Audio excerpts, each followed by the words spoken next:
Então, Que vai ficar boa noite, registrado, né? Boa noite, boa noite, boa noite, boa noite, boa noite.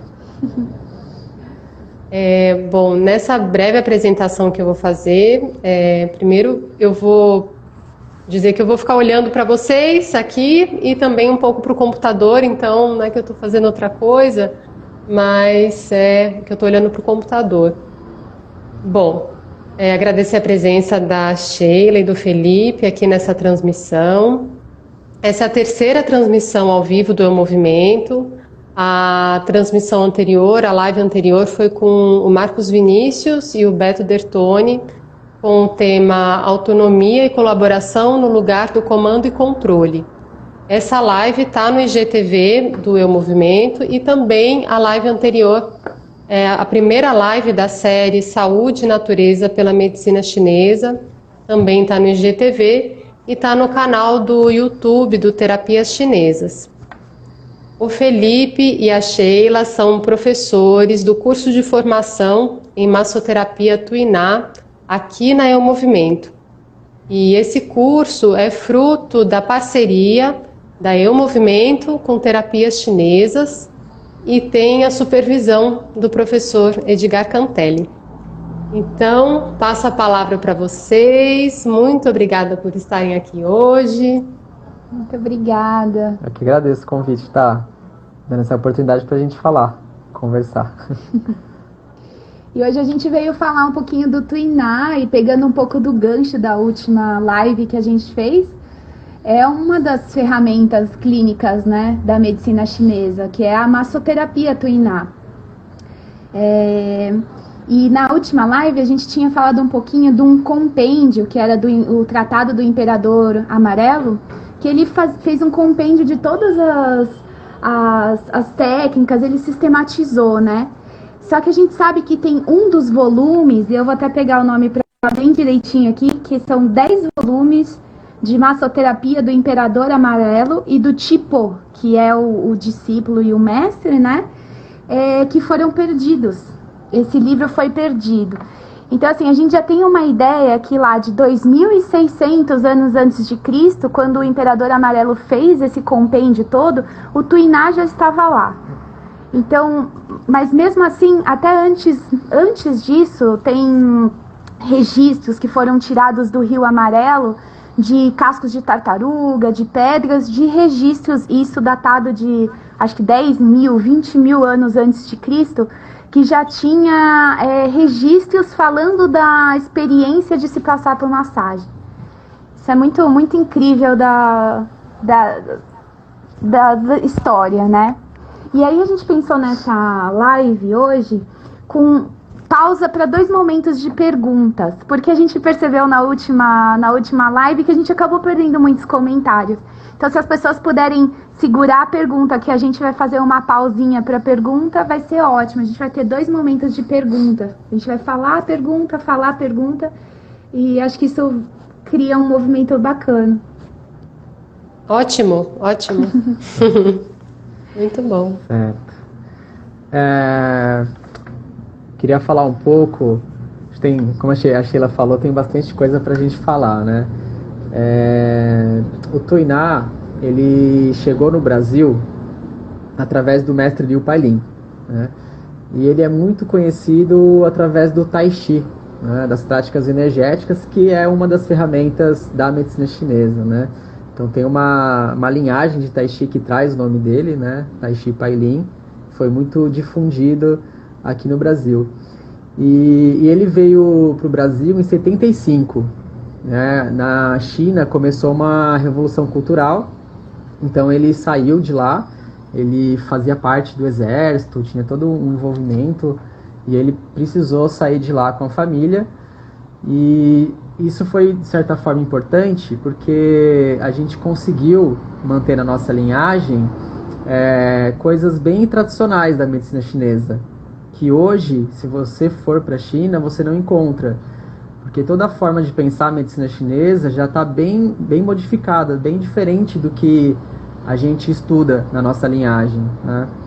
Então, no Brasil, o próprio mestre Pailin, ele atuava bastante em clínica com o Tuiná, fitoterapia e com os exercícios energéticos, né? E ele não gostava muito de usar acupuntura, né? Isso, quando a gente estuda lá na escola, eles citam esse detalhe.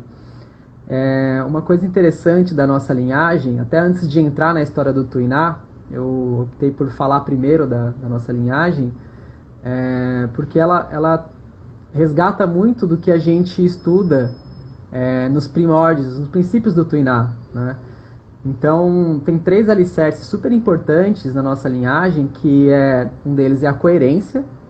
Então, a gente é apresentado a um método, né? Então, todo o nosso pensamento clínico é com base, né, com os princípios da escola, é com base nos princípios do que a gente vai atender na clínica, né? Então, a gente faz o diagnóstico e ele tem que estar coerente com o princípio de tratamento, com a diferenciação da síndrome e também com a aplicação, né, que é a ferramenta que a gente vai usar. Então tem toda essa coerência que a gente vê tanto no curso quanto na prática, quando a gente tem ambulatório, né? E tudo isso respaldado com os princípios da escola. E a gente também é super coerente com os princípios do taoísmo, né? Porque a nossa linhagem é uma linhagem taoísta. E tem todo esse resgate dos primórdios, da raiz da medicina chinesa, né? Então passa pelo I Ching, pelo Tao Te Ching, então tem várias, a gente resgata muito conceito e informação dessa época, porque é da onde vem a medicina chinesa, né? Então, como a Sheila comentou, né, do livro do Imperador Amarelo, ele vem muita coisa dessa época, né, dessa base, e a gente vai percebendo ao longo do tempo isso na nossa linhagem, na forma como é passado, explicado, porque é curioso, porque a medicina chinesa ela é muito decodificada, né? Tem muita informação que você leigo lendo, você não vai conseguir entender, né? Então precisa de um mestre que entenda, que bebeu dessa raiz para decodificar, né? E em geral, muitos lugares ficam meio que na superfície da medicina chinesa. Então, na nossa linhagem, eu consigo perceber, porque eu vim de uma outra escola, de um outro método, e eu consegui comparar isso, né? O quão profundo a gente vai nesse estudo. Um outro alicerce da nossa linhagem é o contínuo aperfeiçoamento. Então, a gente tem esse incentivo de olhar o nosso físico, né? Aprimorar as nossas práticas físicas, porque o Tuiná, ele é uma prática, né? Mais pra frente a gente vai entender essa relação com o corpo e o Tuiná. Tem também o aperfeiçoamento psicoemocional, energético, espiritual, tudo isso norteia e está ao redor da nossa linhagem. E um outro terceiro ponto que é muito importante, até a Sheila comentou um pouco sobre isso na última live, que é o senso de família.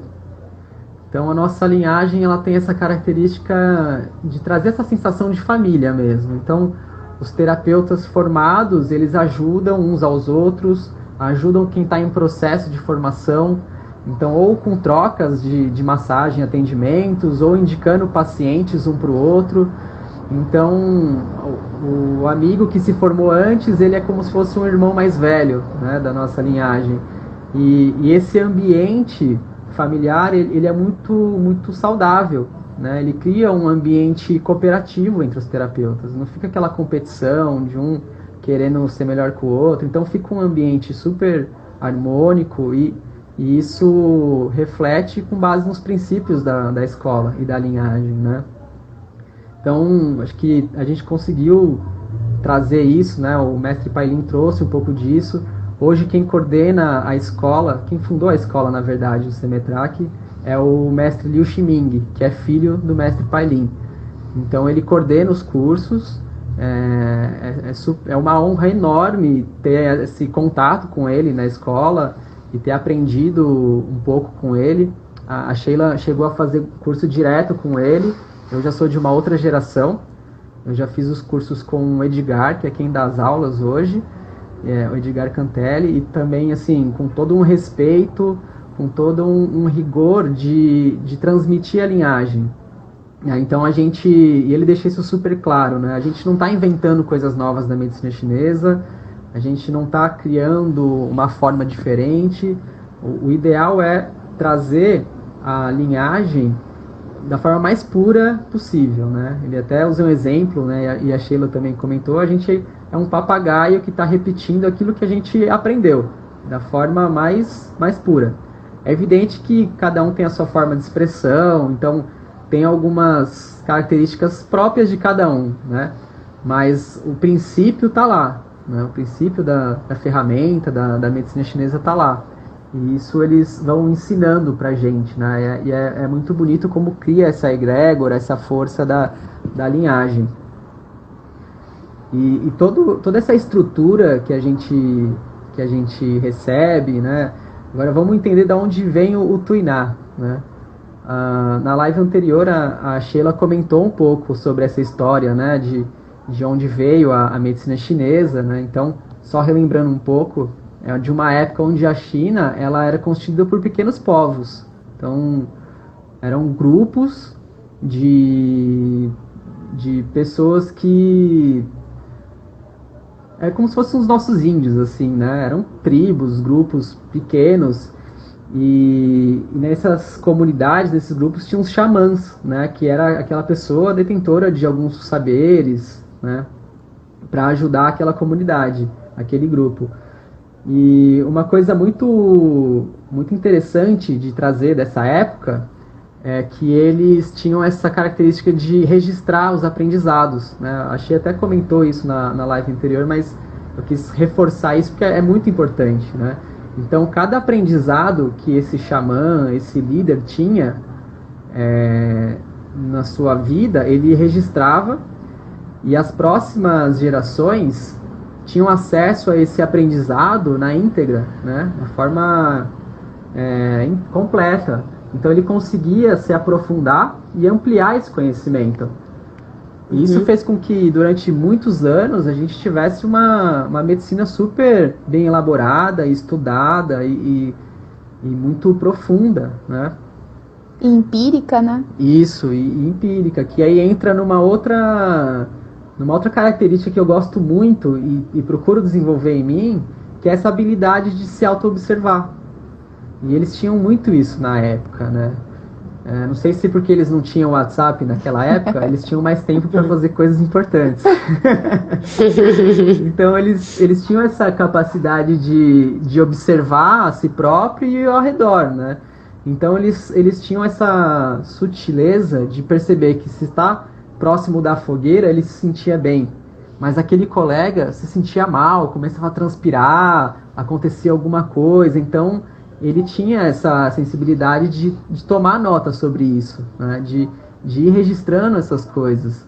E isso passando de geração em geração. Então, essa capacidade de observação, ela é muito importante para o terapeuta de medicina chinesa, né?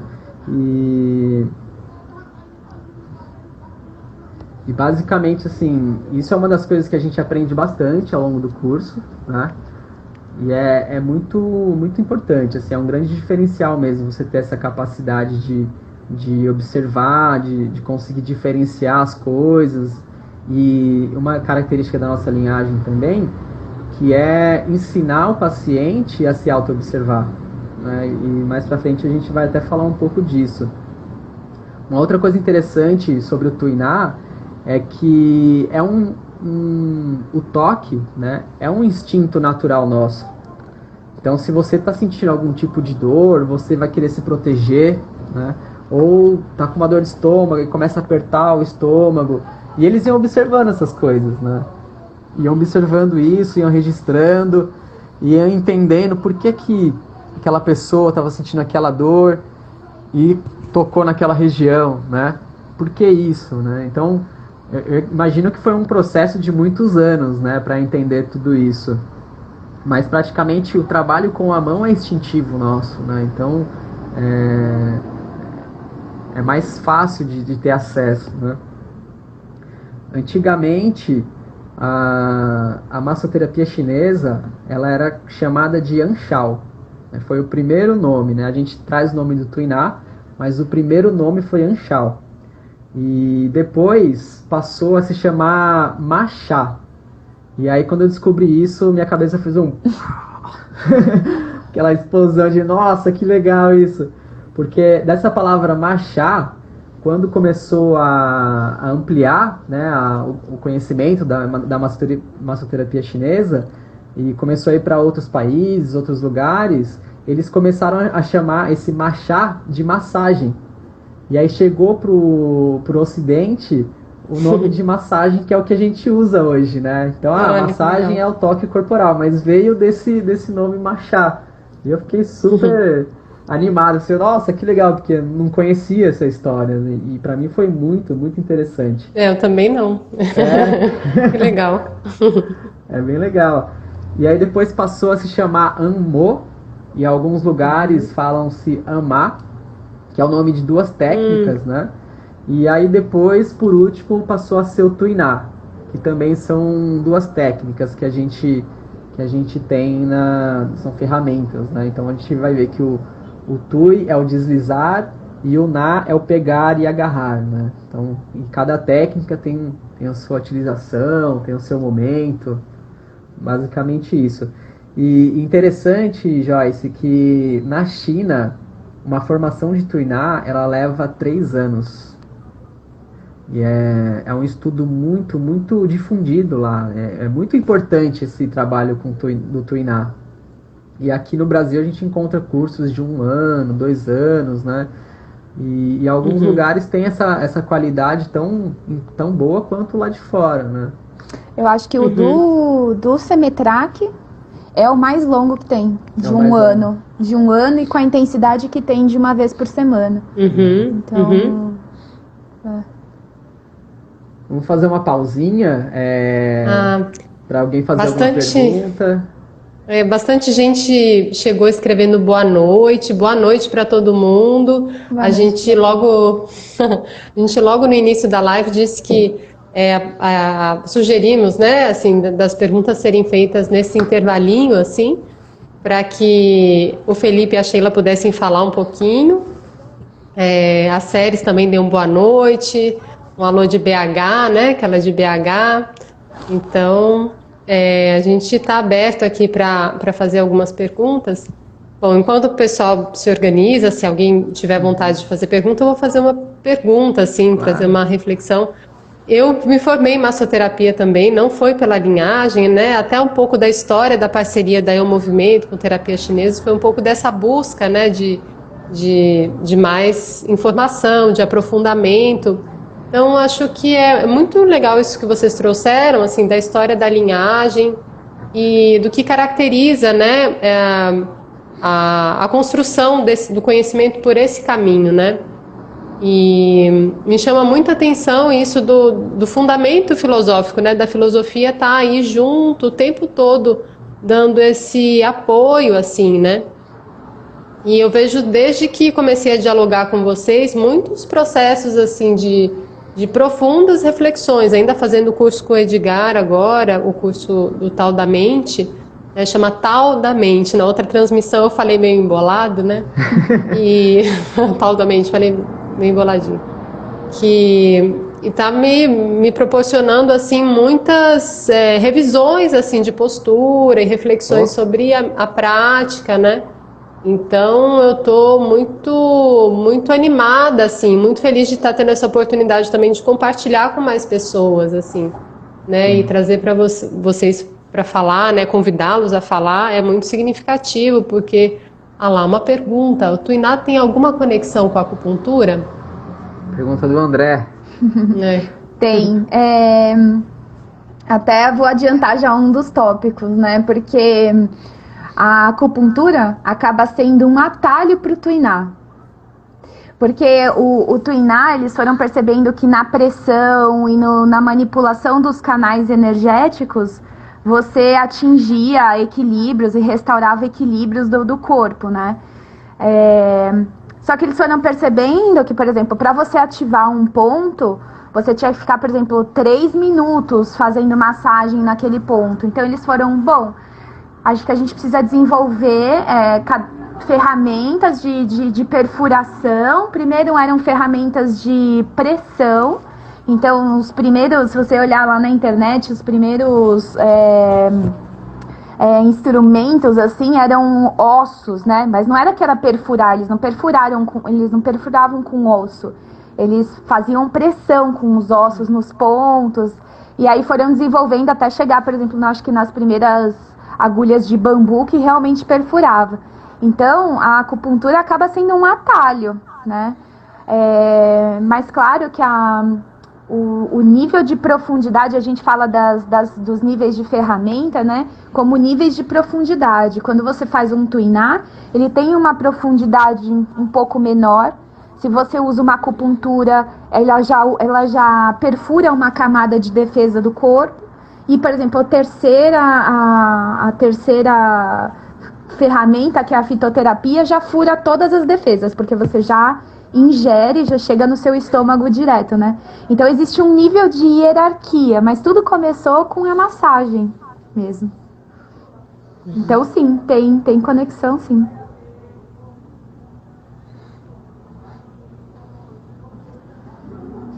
Bom, acho que eu vou seguir. De repente, se aparecer alguma pergunta aí pelo meio, a gente flexibiliza essa história.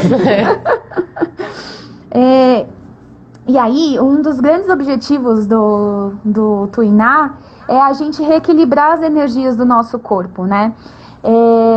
Geralmente, a gente tem trabalhos e rotinas que a gente fica com muito yang na cabeça, muito calor, muita circulação, muita função na cabeça. E o inverso os pés ficam frios. Então, a gente tem essa polarização das nossas energias do corpo. Então, o trabalho do tuinar, até como ele é feito, a gente começa pela cabeça, uma massagem de relaxamento, por exemplo, do tuinar, começa pela cabeça, passa pelo pescoço, os braços, costas, pernas e pé, porque a gente quer pegar essa energia que está desequilibrada e trazer toda essa função para os pés, para que dos pés essa energia volte a se aprofundar pelos canais internos da perna e beneficiar os nossos órgãos e vísceras. Então a gente está sempre buscando no tuinar esse equilíbrio entre o yin e yang.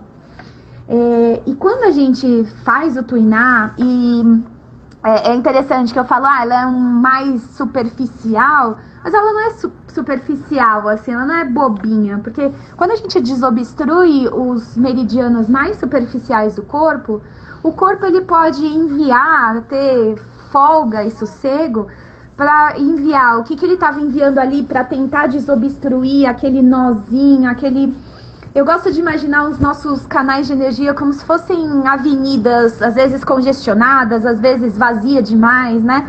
Então, o corpo, requer muito do corpo isso, e para onde precisa verdadeiramente enviar Qi e sangue, né? Qi e Shui, energia e sangue, para onde interessa, que são os órgãos e vísceras, ele fica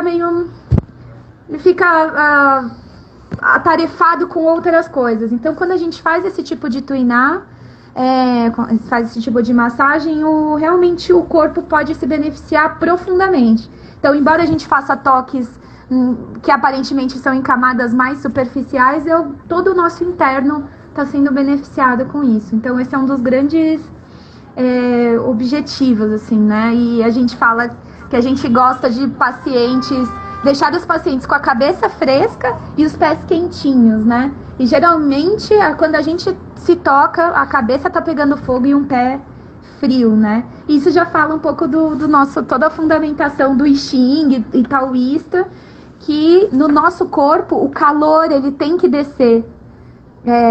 E as nossas águas, vamos dizer, as nossas partes mais frias têm que subir. É diferente um pouco da natureza, que o fogo sobe e a água desce. Uhum. Se acontece isso no nosso corpo, a gente morre. Tá? Então, por isso que no nosso corpo, os nossos canais são invertidos também. Uhum. E eu falo dessa hierarquia entre as ferramentas, porque até um caminho mais sábio, para quem nunca fez medicina chinesa, né? Começar pelo tuinar é um dos caminhos mais sábios, né? Porque é um primeiro nível de aprofundamento teórico e já tem teoria pra caramba, assim, já é um estourar, como Como diria o Felipe, tipo, porque você já tem acesso a um monte de... Quando você faz o curso de Tuiná, você já tem acesso a um monte de percepções que você nunca pensou sobre o corpo, mas ainda é um primeiro nível de aprofundamento, né? E quando você faz a própria prática, tem menos risco.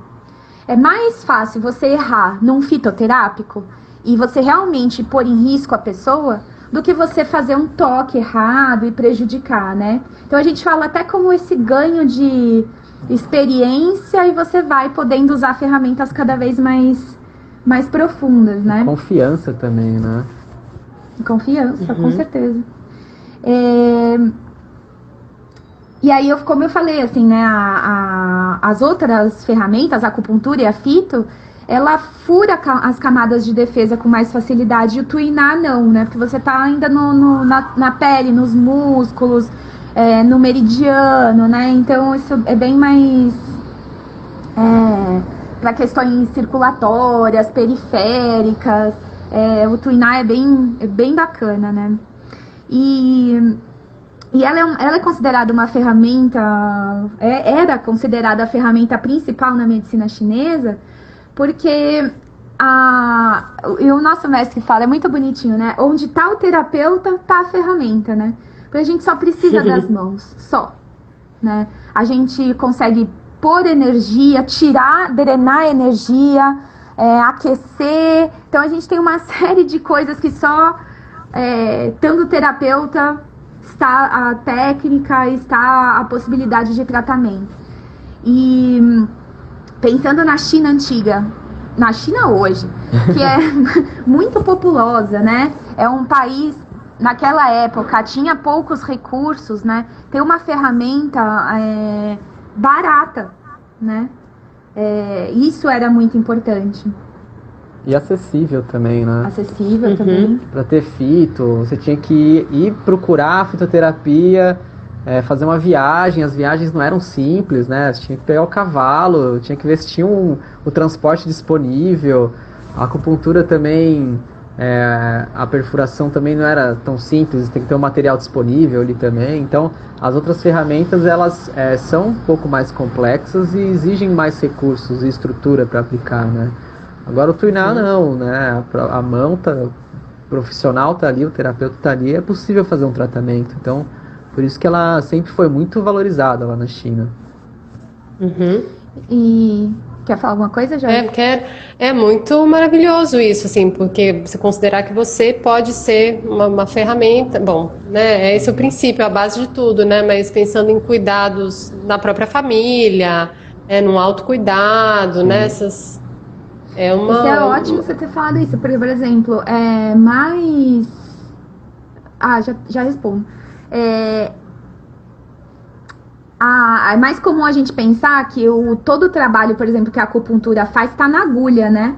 E, na verdade, não está na agulha. A agulha é um mero instrumento também de acelerar o teu processo de tratamento, né?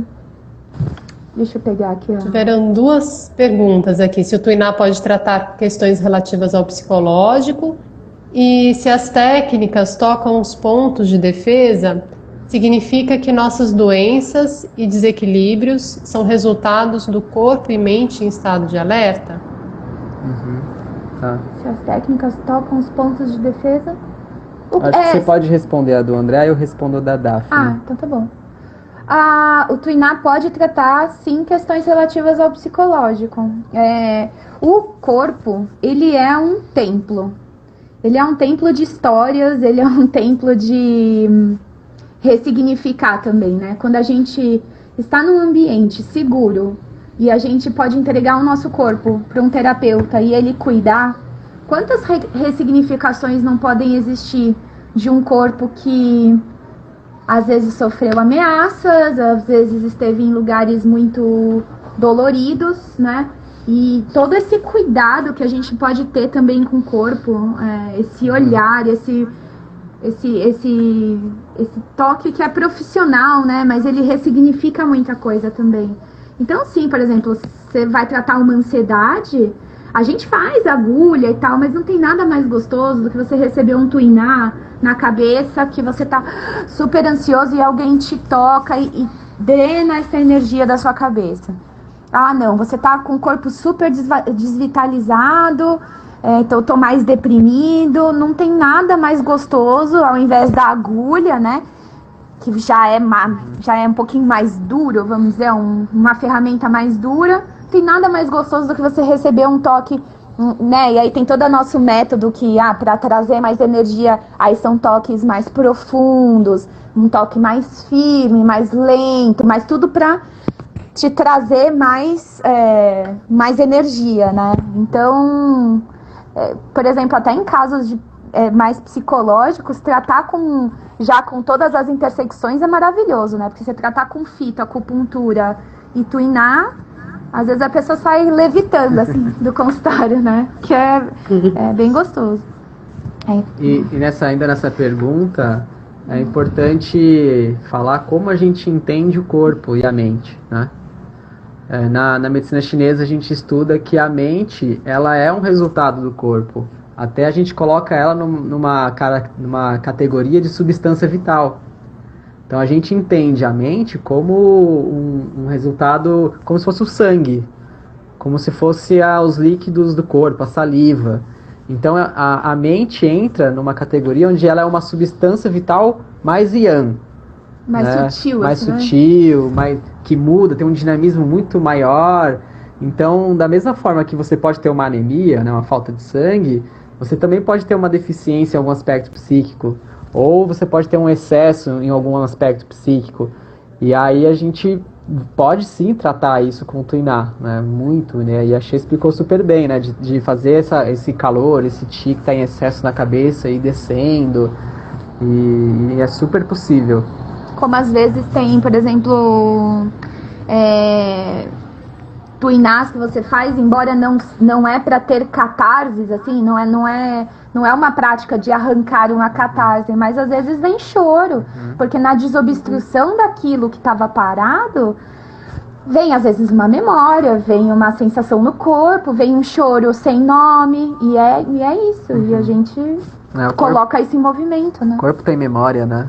É interessante, até faz a gente entrar para o processo de atender alguém com muito mais respeito e cuidado, né?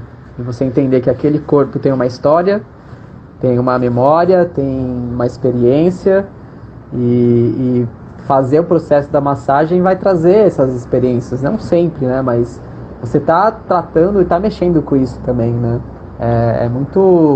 Eu gosto de olhar dessa forma. Agora, trazendo a segunda pergunta,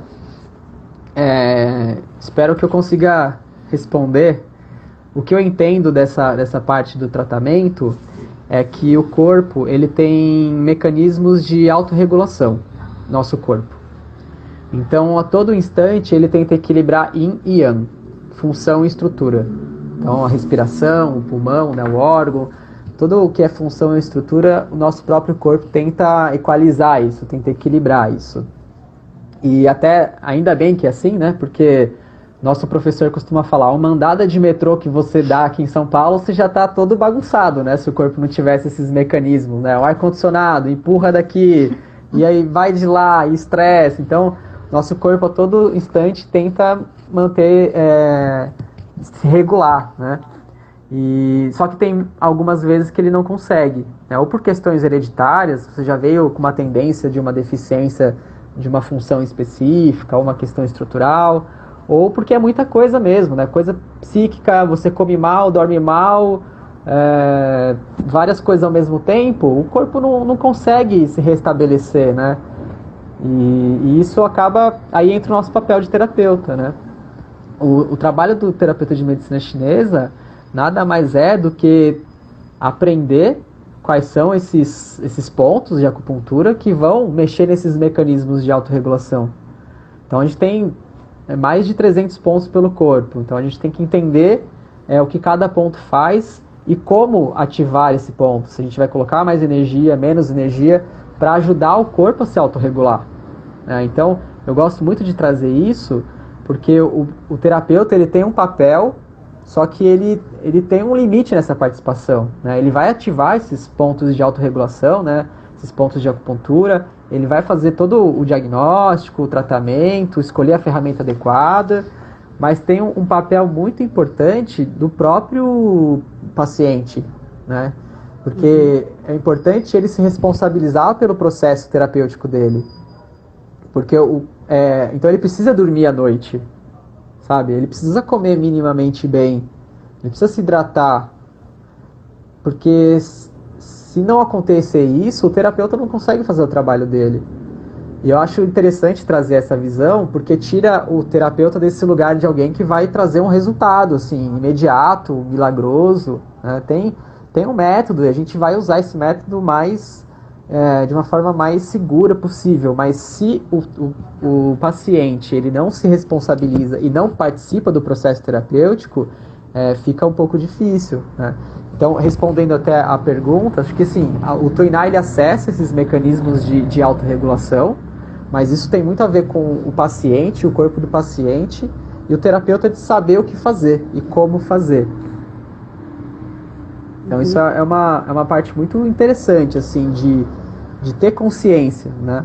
Até na nossa linhagem, o professor Edgar, que também é nosso mentor, ele fala muito até onde vai o papel do terapeuta de massagem, né, de medicina chinesa. A gente não consegue fazer transformações profundas na pessoa, pensando no aspecto psíquico, né? A gente pode trazer a consciência sobre um aspecto, né? Ó, fumar não está sendo legal para você, está repercutindo dessa forma. Agora, a pessoa aceitar isso para ela conseguir transformar, aí já depende do paciente, né? Então, tem essa dupla responsabilização, assim. Por exemplo, você faz todo um trabalho de tirar o torcicolo da pessoa e aí ela volta pro trabalho com o ar-condicionado aqui de novo. Com o cabelo molhado. Com o cabelo molhado. E aí, tipo, tem essa coisa de responsabilização e de ganho de consciência do paciente, né? Pelo menos é isso que a gente sempre visa, né? Acho que respondeu, aquela agradeceu. E eu acho muito legal que o Felipe estava falando até dos xamãs e dessa auto-observação. A minha sensação é que quando a gente vai estudando o Tuiná, a gente desenvolve, tipo, olhinhos nos dedos, assim, porque a gente toca a região, então a gente vai desenvolvendo isso, porque não é sensitivo, não, é prática, né? A gente toca e sabe se aquela região é fria, se tá mais quente, se tá com um edema duro, se tá com um edema fofinho, se tem frio ali. Então, a minha sensação é como se os nossos dedinhos ali fossem fazendo realmente também um diagnóstico, né? Até o Tuiná... Escaneando, né? Escaneando. O Tuiná, ele é uma das práticas de diagnóstico, porque enquanto você tá fazendo o Tuiná, você tá percebendo aonde tem nó, se esse nó tá correndo em qual meridiano, se tem uma contratura naquele meridiano, depois você vai fazer uma entrevista com a pessoa e tem todo sentido, uma coisa tá conectada com a outra. Então o corpo vira uma fonte de informação e a gente vai lendo ali, né? Então isso é muito bonito também. Tem uma história interessante sobre isso. Eu fazia antes da pandemia bastante atendimento em empresas, né? E a gente vai aprendendo a essas leituras, né? A entender a pele, se está oleosa ou não, o cheiro. E a gente vai absorvendo isso ao ponto de ficar um pouco até inconsciente, né? E eu fui atender uma moça, e aí eu fui atendendo, eu fui sentindo a pele dela, né? Mais rugosa. E aí depois que eu terminei o atendimento, eu perguntei se ela ou alguém da família tinha diabetes. E ela arregalou o olho e falou assim, nossa, mas como você sabe disso? Como se fosse algo super intuitivo. Clarividente. Eu acho que tem um lado da intuição, tem todo esse aspecto espiritual, tem. Mas aí eu fui explicar pra ela porque, falei assim, ó, sua pele, ela tá muito oleosa e é um óleo mais grosso. E tem um cheiro meio, não é cítrico, mas tem um cheiro específico, né? Eu expliquei isso pra ela, ela falou assim, nossa, realmente, a minha família tem histórico de diabetes, mas comigo tá tudo bem. Aí eu falei assim, pensei comigo, né? Não sei, né? Mas aí eu fui até onde cabia ali naquele espaço de diálogo e consulta. Mas a gente vai aprendendo isso, aquela coisa dessa habilidade de observar, né? Então a gente vai refinando isso com o tempo e com o estudo e com o autoestudo, ao ponto de você se aproximar da pessoa e já descobrir muita coisa, né? Se ela tem um mau hálito, você já talvez tenha um calorzinho no estômago, a pele com bastante espinhas, acne, né? A coloração do rosto. E isso vem toda dessa habilidade de observar, né? E aí a gente vai aprendendo depois, que é um outro passo, que é triangular essas informações, né? Então, o olho roxo, mais a transpiração espontânea, mais a queda de cabelo. Aí você vai somando isso, então pode ser isso aqui, né? E quem olha de fora até acha que é mágico, né? Você, nossa, são clarividentes, né? Que nem a Xê falou. Mas é um método que está aí. E uma coisa que o nosso professor fala, que eu gosto muito, ele fala que estudar a medicina chinesa, eu até falei um pouco disso, né? Não é descobrir coisas novas, mas é resgatar coisas antigas, né? Você ser um bom profissional de Tuiná, ou até conhecer a medicina chinesa, é você cada vez mais ir voltando para o que era antes, né? Para o passado, para o original. O caminho do retorno. Porque tá tantos anos já essa medicina, que eles já escreveram sobre tudo, Joyce. Tudo, assim, muita coisa. Muita coisa. Eu acho incrível, assim, a capacidade de você observar o fenômeno, assim, né? E você saber o que fazer com aquela informação, né? Isso é o mais importante. É maravilhoso isso. Da linhagem, né? É maravilhoso. A gente aprende como observar, o que observar, o que é prioritário, o que não é. Então, assim, é muito bacana mesmo. E até o Felipe estava falando desse autoaperfeiçoamento e dessa auto-observação também, como o nosso processo de formarmos terapeutas, né? A gente passa por todo esse... eu falo que a teoria ela é um pouco mais branda, mas o trabalho que você tem de refinamento do seu corpo para que aquele toque realmente faça o que tem que ser feito, você tem um trabalho como terapeuta muito refinado, né? Por isso que o mestre Pailin, ele só tratava com Tuiná. Ele tinha trabalhos energéticos tão incríveis com ele que realmente, né, teve até um dos professores da Sociedade Taoísta estava contando, acho que o professor Fábio Ministério, que ele foi passar estava com algum problema no joelho e ele passou com o mestre Pailin, e o mestre Pailin fez várias coisas, mas ele fez assim no joelho, se eu não me engano, assim, fez algum toque. E ele sentiu um choque no joelho, na perna inteira, e saiu bem já. Então, assim, olha a profundidade, né? Que quando você trabalha o corpo, você pode chegar nesse nível da sua energia realmente fazer uma canalização importante naquele outro corpo, né? Tem níveis mais ortopédicos também, né? Tem várias coisas tratáveis, assim, com o Tuiná, né? O Felipe estava falando agora com isso, né? Lembrei que tinha era de uma época, o Tuiná, que não tinha separação, né? Eram os curandeiros, eram os médicos que tratavam tudo. Então, até essa parte ortopédica, quando a gente aprende o Tuiná, existem trações, a gente aprende a tracionar, a gente aprende alongamentos, porque era a época que você fazia a recuperação de articulação, que você soltava tendões, esse lado fisioterápico, né? Que o Tuiná, naquela época, não existia fisioterapia, era o Tuiná.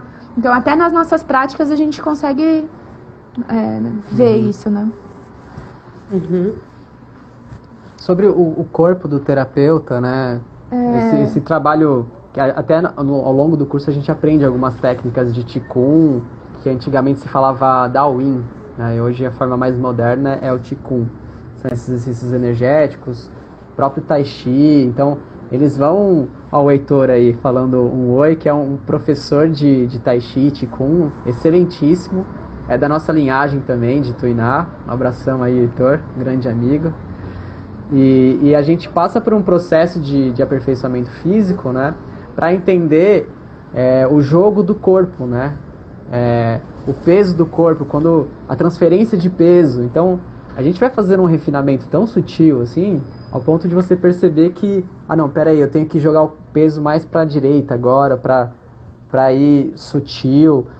E uma coisa curiosa, assim, que muitas pessoas perguntam para mim, assim, nossa, você não fica cansado? Sua mão não fica doendo? Né? Eu falei assim, vai ter uma hora no final do dia que eu vou ficar cansado, com certeza, né? Mas a prática, ela feita com base nos princípios que a gente aprende, usando o método, você entende que não é questão de força o tuinar, a massagem. Não é aquela coisa de... Tem muita gente que fala, põe o cotovelo aí, né? Eu quero sentir doer, mas não é isso, né? Não é isso.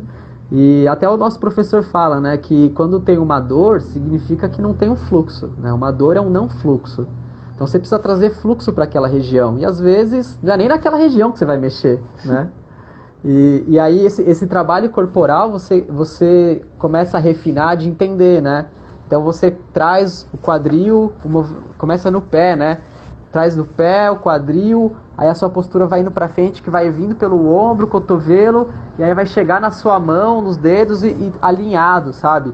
Então é um refinamento muito legal, assim, de você ir percebendo o seu corpo no processo da massagem, né?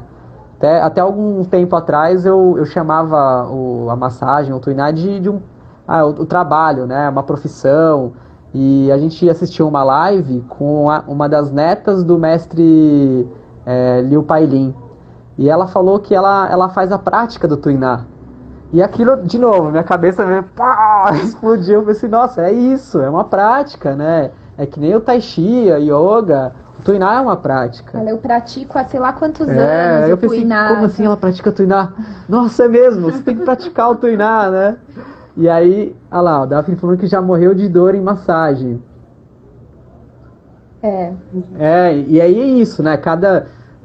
Acho que as abordagens japonesas, elas são mais fortes, né? Mais a dor, né? E eu vim dessa linha japonesa. É uma excelente questão essa. E eu vim dessa abordagem japonesa. Não, pode falar, desculpa, Joyce. Eu também já recebi várias perguntas, né, a respeito disso, né? Se era normal a pessoa ficar com hematoma. Felizmente não sou da linhagem de vocês, mas felizmente nunca aconteceu, né? Mas não é nem disso que a gente está falando. Mas é uma dúvida recorrente das pessoas, né? De que isso dá dor, se eu tenho que tolerar a dor, se é normal ficar roxo, né? Ficar com hematoma. Então é muito importante. Quando a gente aprende, né? Com essa história da gente desenvolver essa consciência corporal da pontinha do dedo, a gente consegue entender até aonde a gente consegue pressionar ali. O corpo, se você está atento a isso, o corpo do paciente, ele reage de volta. Então eu sei, na hora que eu pressiono, porque eu estou realmente, como o Felipe falou, eu estou trabalhando os meus vetores de física, para que o meu peso se coloque ali. Tem uma hora que não vai mais, mas se eu estou fazendo assim, sem a minha transferência de peso, eu perco a noção do quão eu estou apertando, né? Mas assim, às vezes uma pós-massagem, 24 horas, 48 horas depois, pode liberar ácido lático. Porque esses nozinhos, tem toxina ali, né? Então quando a gente coloca esse movimento, pode ser, né? Mas puxa, se você já sofreu de dor lá na hora... Durante a massagem não é legal. Se tiver doendo muito, fala pra parar, pra diminuir. Diminuir a intensidade. Porque a ideia não é essa. Não do tuinar, né? Não sei como são nas outras. Não do tuinar. Acho que tem essa crença, né, de que a massagem tem que ser aguda, dolorida, principalmente homem, né? E aí já vem toda essa crença de ser homem, tem que ser forte, tenho que ter essa postura de eu aguento dor, né? Então muitos homens falam pra mim, eu quero forte, não quero carinho, não. E aí eu vou explicar, pessoal, o tuinar é diferente, eu trabalho assim e tal, e as pessoas em geral gostam do trabalho, né? E voltam e se interessam, mas não é comum você sentir dor, assim, e ficar com hematoma menos ainda, né? Menos ainda. Eu acho que tem ferramentas para cada caso. Se você vai atender a pessoa e aquela tábua, né, de madeira, a pessoa tá tão rígida que você pode bater um bife nas costas dela, Então você vai usar umas técnicas mais Yan, né? Tem o Jifá, né? Então você vai fazer uma conchinha com a mão e vai fazer umas marteladas, mas tem níveis, né? Então dependendo da pessoa, você vai conversando com a pessoa, ó, e aí, tá legal, tá muito forte, e vai adequando isso, né? Sim, e aí tem um preparo também, né, para chegar em técnicas mais vigorosas como essa. Tem todo um amaciar ali, dependendo, às vezes a região tá impossível de ser tocada. A gente começa com pontos distais. Perfeito. Para aí conseguir. Às vezes tem torcicolos que não pode tocar, então a gente vai aprendendo pontos distais pra gente começar a liberar a região e aí depois conseguir chegar no toque, né? Ai, que bom saber que eu não preciso sentir dor. Isso. Não precisa. E eu acho bonito também no trabalho de Tuiná, porque ele é suave, mas não quer dizer que ele não é profundo. É uma das massagens mais profundas que eu já recebi. Principalmente porque o trabalho de nós terapeutas, nós estamos fazendo uma mini órbita com a nossa circulação interna. Então toda vez que eu tô me projetando no corpo do paciente, é porque tô fazendo um trabalho de sugar a energia da terra. Essa energia ascende por toda a minha coluna, ascende aqui ao topo da cabeça, descende e vai para os meus braços, e eu tô colocando pressão ou as tantas técnicas que o Fê ainda vai contar um pouquinho. Então, essa micro-órbita que eu tô fazendo faz esse pulso, né? Eu tô fazendo esse pulso de yin e yang em mim, para que quando eu coloque isso no paciente, ele sinta essa profundidade. Tanto que os nossos toques são ritmados, né? Quando a gente vai fazer uma prova de Tuiná, um dos tópicos que a gente analisa é ritmo. Ai, tô até querendo uma massagem agora. Você toca uma música no corpo do paciente, né? Fazendo pressão e sem pressão. A gente tá fazendo yang, yin, yang, yin. A gente tá promovendo tai chi no corpo, né? O yin e yang no corpo inteiro do paciente, fazendo esse ritmo, né? Joyce, a gente tem quanto tempo? Em 5 minutos, 4 minutos, assim, voou, né, o tempo. Acho que tem mais uma parte para falar, assim, e aí a gente pode abrir para as perguntas finais, né? Toda a formatura de Tuiná, o mestre Liu Shimin, ele participa e fala um pouco sobre o Tuiná, né? E é muito bonito, assim, uma honra poder estar ali e aprender com ele, né? Então ele fala que o terapeuta de Tuiná, ele precisa ter as mãos maravilhosas. Né? Então, como a Xê falou, a gente tem minis olhos na mão, né, que vão rastreando. Ele fala que cada digital nossa, dos nossos dedos, são portas do fogo. Então são redemoinhos de energia, que a gente consegue fazer essa onda energética girar, né, e trocar com um paciente através desses lugares. E a palma da mão quente. Então isso ele chama de mãos maravilhosas. E aí ele fala que a mão do terapeuta, ela tem que ter intenção, né? Ela tem que ter essa intenção e tem que ter vida, calor.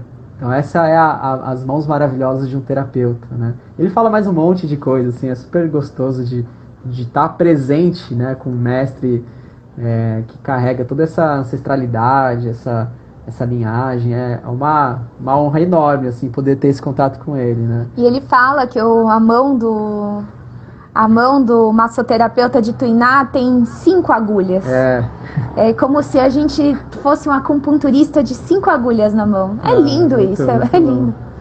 Acho que é isso, né? Vamos ver se tem pergunta. O André falou de ter um chorinho, mas às vezes nem tem, né? Tem uma pergunta do André. Tem um monte de profissionais de Tuiná, viu? O André perguntou se é fácil. Temos muitos caminhos para indicar. Assim, perguntar pra gente, a gente indica em região, somos muitos. Aqui em Campinas, assim, não vi muitas divulgações. Inclusive, uma das pessoas que veio procurar o curso de Tuiná aqui o ano passado, ela disse que tinha procurado curso de formação em Tuiná aqui, não tinha encontrado, aqui próximo, né? Mais próximo de Campinas, não em São Paulo. Mas Uma informação interessante também. Terapeutas têm que ter um cuidado especial com as suas mãos. Temos aí, ó, 2 minutinhos. Aqui Acho aí que o um dos Instagram. cuidados é cortar derruba. a unha bem curtinha. Isso é primordial. E tem um cuidado que eles falam que é não lavar a mão com água gelada depois do atendimento, né? Sua mão vai estar quente. Essa mudança brusca de temperatura não é muito legal pro corpo. Então, basicamente isso, sim. Não sei se você tem mais alguma coisa. Quando você faz os exercícios energéticos, né, também esse é um cuidado energético com a mão, né? Sim. Porque quando a gente vai fazendo esses exercícios energéticos também, a gente vai trazendo o calor para a mão, né? Alongamento, né? Acho que tem esses cuidados, né? E é isso, gente. Eu acho que não vai ter pergunta para abrir mais uma live, né? Eu acho que foi a pergunta do André, da Silvana, e acho que foi, né? Aham. Mas estamos aqui também, também, se precisar. Sim, nas nossas redes, né? Precisar, manda Isso. inbox pra gente as perguntas, a gente responde com todo cuidado. E a gente agradece muito de novo. Sim. Tão gostoso. Que delícia. Foi muito gostoso mesmo. Muito obrigada, Sheila, Felipe. Obrigada às pessoas aí presentes, gratidão. E nós provavelmente vamos disponibilizar essa live depois. A primeira live está disponibilizada no canal do YouTube do Terapias Chinesas. Tá bom? Aqui o Instagram avisando que temos 17 segundos restantes. Obrigada, gente. Então, Muito obrigada. Um abraço para todo mundo. Boa noite. Obrigada por todos que ficaram aqui.